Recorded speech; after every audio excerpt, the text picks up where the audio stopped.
Olha, esquece o ouro, esquece o petróleo. Existe um recurso quase invisível, sabe? Mas que alimenta todo o nosso mundo moderno. E uma descoberta surpreendente dentro de um vulcão extinto no Brasil pode estar prestes a virar o jogo geopolítico global para sempre. Bora entender essa história? Pensa só. Dentro de praticamente tudo que a gente usa, desde o celular na nossa mão, os motores dos carros elétricos, até os caças mais avançados do mundo, existem componentes bem pequenininhos, mas que são incrivelmente poderosos. Eles são feitos de um grupo muito especial de elementos, e a real é que, sem eles, nossa tecnologia simplesmente para de funcionar. E é aí que a coisa começa a ficar complicada. Porque essa dependência toda criou um ponto fraco, um verdadeiro calcanhar de Aquiles para quase todas as nações desenvolvidas do planeta.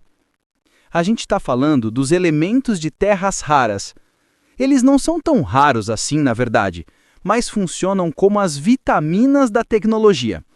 São eles que criam aqueles superímãs que fazem os motores dos carros elétricos girarem, que permitem que as turbinas de vento gerem energia limpa e são, sério, absolutamente cruciais para sistemas de defesa de ponta. E dentro desse grupo de 17 elementos, existem dois que são as verdadeiras estrelas do show, o neodímio e o praseodímio. Quando você junta esses dois, eles criam os ímãs permanentes mais fortes que a humanidade conhece. É o coração que pulsa na transição energética e na tecnologia de hoje. E agora segura essa informação. Atualmente, um único país, a China, controla mais ou menos 90% de todo o processamento e refino desses materiais vitais. É um monopólio que deixa o Ocidente numa posição, assim, incrivelmente frágil. Mas, e se existisse uma alternativa? Uma fonte gigantesca desses elementos num país aliado, escondida num lugar que ninguém esperava. Pois é, a história agora se desloca para o sul de Minas Gerais. Acontece que a cidade de Poços de Caldas fica bem em cima da cratera de um supervulcão que explodiu há 80 milhões de anos. E dentro da argila que hoje preenche essa cratera antiga, os geólogos encontraram uma coisa extraordinária. Mas olha só, não é só o fato de ter terras raras lá. É o jeito como elas são encontradas que muda completamente as regras do jogo. Então, a maioria das minas no mundo é de rocha dura. O que isso significa? Significa explodir montanhas, moer toneladas de rocha e usar produtos químicos bem agressivos. É caro, é difícil e para o meio ambiente é bem complicado.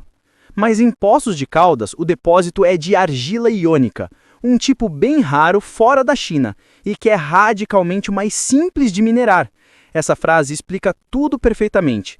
Ao longo de milhões de anos, a chuva, o tempo, tudo isso foi desgastando a rocha do vulcão e liberando os elementos de terras raras e deixando eles ali, meio que grudados nas partículas de argila, pertinho da superfície. É como se a própria natureza já tivesse feito a primeira parte do trabalho para a gente. E isso é uma vantagem gigantesca. O processo não gera aquelas barreiras de rejeitos perigosas, permite que o solo seja recuperado quase que na hora, e usa soluções bem mais suaves, tipo sulfato de amônio, em vez de ácidos super fortes. É uma abordagem muito, mas muito mais sustentável. E claro, uma vantagem geológica e ambiental desse tamanho tem o poder de causar um verdadeiro terremoto na economia e na geopolítica mundiais. Os números do projeto, que se chama Projeto Caldeira, são de cair o queixo. A gente está falando de um recurso estimado em mais de 740 milhões de toneladas. A escala disso é uma coisa gigantesca. E não é só vasto, não. É também incrivelmente rico. O teor médio, ou seja, a concentração desses elementos, é de mais ou menos 2.500 partes por milhão. Isso é considerado classe mundial para esse tipo de depósito em argila. Agora, este aqui é o número que faz o mundo inteiro sentar e prestar atenção. O custo operacional que eles projetam para extrair e separar esses óxidos é de menos de $10 por quilo. Isso coloca o projeto em competição direta com os produtores da China, ou seja, é economicamente viável em uma escala imensa. E tudo isso se encaixa como uma luva numa estratégia geopolítica que está em alta, chamada friendshoring. A ideia é bem simples.